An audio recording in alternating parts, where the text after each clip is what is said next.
মোহন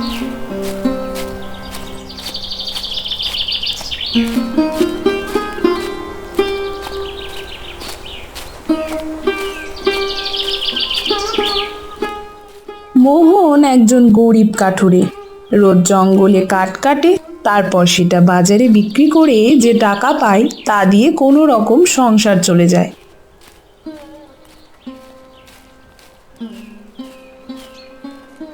পৃথিবীর যত সুখ যত ভালোবাসা সবই যে তোমায় দেব একটাই আশা।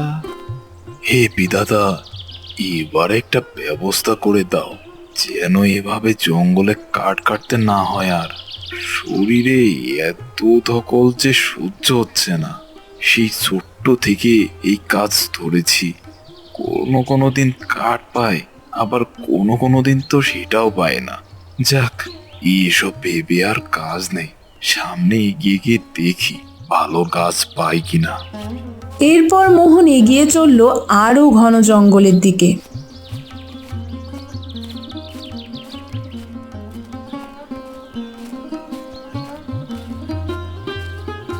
এদিকে ওদিকে খোঁজাখুঁজি করে একটা ভালো গাছ দেখতে পেল। ওই ওই কিরে কিরে, আরে মধু মধু, গাছ নয় তো, মধু মধু, আরে রসমালাই। এটা তো গাছ নয়, এটা তো মধু মনে হচ্ছে। নিশ্চয়ই এর কাঠ ভালো হবে, কাঠ ভালো হলে দামও ভালো পাওয়া যাবে। এটাই কাঠই তাহলে। এরপর মোহন গাছটা কাটতে যাবে, হঠাৎ তার চোখ পড়ল গাছের নিচে ঝোপের ভেতর কিছু একটা দেখা যাচ্ছে। তো ওখানে কি যেন একটা দেখা যাচ্ছে মনে হচ্ছে। উঠে দেখি তো কি ওটা। এটা এটা তো একটা পাখির বাসা। আরে এটা কি? পাখির বাসার মধ্যে আবার ডিমও রয়েছে দেখছি। মা পাখিটাকে তো কোথাও দেখতে পাচ্ছি না। কি যে করি এখন? গাছটা কেটে দিলে তো ডিমটা নষ্ট হয়ে যাবে। আমি বরং একটা কাজ করি, এই পাখির বাসাটা আর এই ডিমটা আমি সঙ্গে করে নিয়ে যাই, তাহলে মেয়েটাকে দিলে বড্ড খুশি হবে ও। এরপর মোহন পাখির বাসাটাকে গাছ থেকে মাটিতে নামিয়ে রেখে কাঠ কাটা শুরু করলো। কাঠ কেটে সেগুলোকে ঠেলা গাড়িতে তুললো, আর সাথে নিল সেই পাখির বাসাটা। তারপর চলল বাড়ির পথে।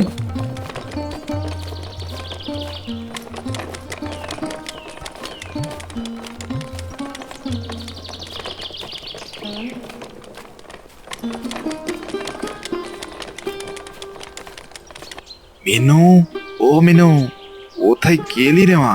তাড়াতাড়ি আয় তো, দেখ দেখ কি এনেছি তোর জন্য। কি ব্যাপার? হ্যাঁ, বাড়িতে ফিরে এত হাঁকডাক কিসের? মোহনের ডাক শুনে ঘর থেকে বের হয়ে এলো ছোট্ট মিনু। কি হয়েছে বাবা, ডাকছো আমায়? হ্যাঁ রে মা, এই দেখ কি এনেছি। দেখি দেখি, কি এনেছো তুমি? মোহন পাখির বাসাটা এগিয়ে দিল ছোট্ট মিনুর দিকে। এটা তো একটা পাখির বাসা বাবা, আর একটা ডিম। এটা আমার জন্য? তোর জন্যই তো এনেছি রে মা।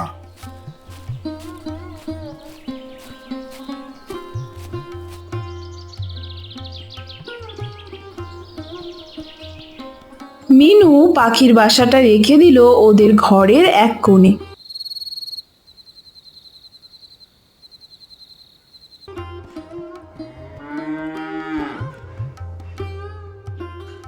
রোজ মিনু অপেক্ষায় থাকে কবে ডিমটা থেকে একটা ছোট্ট পাখি বের হবে।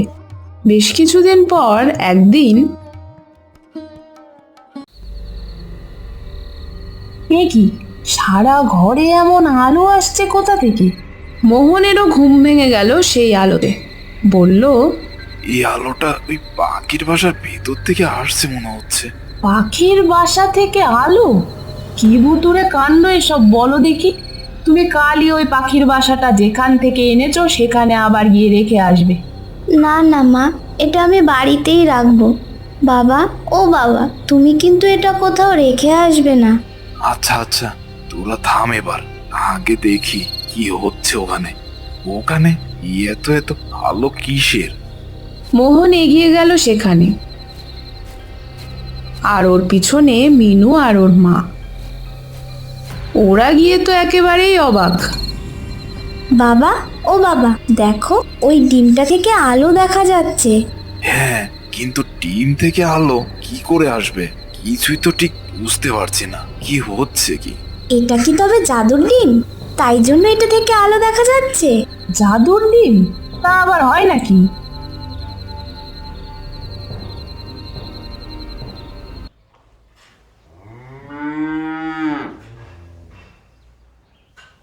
এরপর কেটে গেল বেশ কিছুদিন। এতদিন হয়ে যাওয়ার পরেও ডিমটা সেই প্রথম দিনের মতোই আছে। মিনু রোজ ডিমটার কাছে বসেই থাকে। একদিন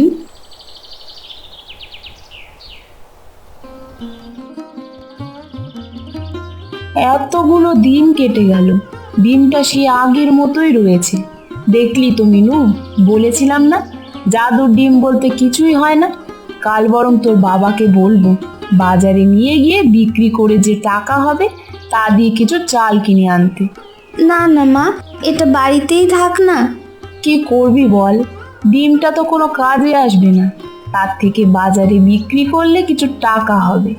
মিনুর মা ঘর থেকে বের হয়ে যাওয়ার পর মিনু ডিমটার দিকে তাকাতেই দেখলো বেশ কিছু চাল। এ কি, এখানে চাল এলো কি করে? মা যে বললো চাল নেই ঘরে, তাহলে এগুলো এলো কোথা থেকে? নিশ্চয় মা ভুলে গিয়েছে। যাই, মাকে মনে করিয়ে দিয়ে আসি।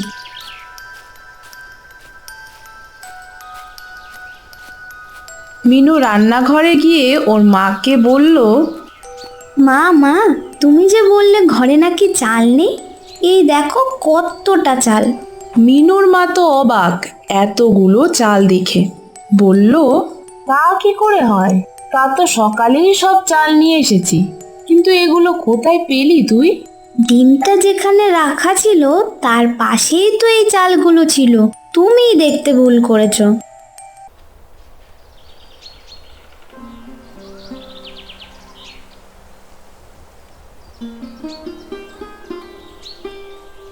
পরের দিন মোহন কাজ থেকে ফিরে এলো, ক্লান্ত শরীর নিয়ে বারান্দায় এসে বসলো। বলল, কই গো গিন্নি, তোমার রান্না কি হলো? এই তো হয়েই এসেছে প্রায়, তুমি হাত মুখ ধুয়ে এসে বসো, আমি খাবার দিচ্ছি। মোহন হাত মুখ ধুয়ে এসে বসলো, মনে মনে ভাবলো, কতদিন হয়ে গেল ভালো কিছু খায়ও না, মেয়েটাকেও যে খাওয়াইতে পারি না।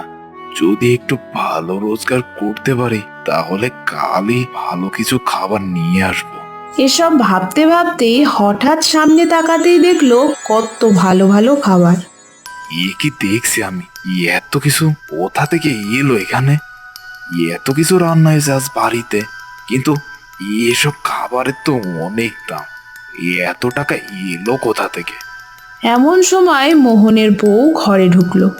এত খাবার দেখে সেও অবাক। বলল, এ কি, এত সব খাবার? আমি তো কেবল ডাল আর ভাত করেছি, তুমি এত খাবার কোথায় পেলি? আহা, আমি কোথায় পাবো এত সব? বরং আমি তো মনে মনে ভাবছিলাম ভালো কিছু খাই না কতদিন, আরে এখন দেখছি এইসব খাবার হাজির হয়ে গেছে আমার সামনে। এই দেখো দেখো, সেই ডিমটারই তো পাশে রয়েছে। তাহলে কি এই ডিমটা সত্যি জাদুর ডিম? এখন তো আমারও সেটাই মনে হচ্ছে। চলো একটা কাজ করি, আরেকবার এই ডিমের কাছে চেয়ে দেখি এটা সত্যি যা চাইবো তাই দেয় কিনা। এরপর মোহন সেই ডিমটা সামনে রেখে বলল, জাদুর ডিম, তুমি যদি সত্যি হও তাহলে আমাকে একটা কুঠার এনে দাও। সঙ্গে সঙ্গে একটা কুঠার চলে এলো। এবারে ওরা বুঝতে পারলো ওরা যে ডিমটা পেয়েছে সেটা একটা জাদুর ডিম। জাদুর ডিম, তুমি আমাদেরকে এক হাঁড়ি সুস্বাদু বিরিয়ানি এনে দাও তো। এখন তোমার বিরিয়ানি খাওয়ার ইচ্ছে হলো? কোথায় এই জাদুর ডিমের থেকে সাহায্য চাইবে যেন সংসারে আর অভাব না থাকে, তা নয় তুমি এখন বিরিয়ানি চাইছো? আহা, এটা আমার খাওয়ার জন্য নয় গিন্নি, এটা নিয়ে আমরা বিরিয়ানির দোকান দেব। শুনেছি শহরে নাকি বিরিয়ানি বিক্রি করতে পারলে বেশ লাভ হয়। সারা জীবন তার ডিমের কাছে সাহায্য চাইতে পারবো না, তাই সৎ পথে থেকে সংসার যেন চালাতে পারি, এটাই আমার চাওয়া। এরই মধ্যে মোহনের সামনে বিরাট এক হাঁড়ি বিরিয়ানি হাজির হয়ে গেল। মোহন সেটা বিক্রি করতে বাজারে নিয়ে গেল। সেই সুস্বাদু বিরিয়ানি খুব অল্প সময়ের মধ্যে ভালো দামে বিক্রি হয়ে গেল। এভাবে রোজ মাত্র এক হাঁড়ি করে বিরিয়ানি চেয়ে নিত ডিমের কাছে। তারপর সেটা বিক্রি করে তাদের সংসার চলে যেত বেশ ভালো মতন।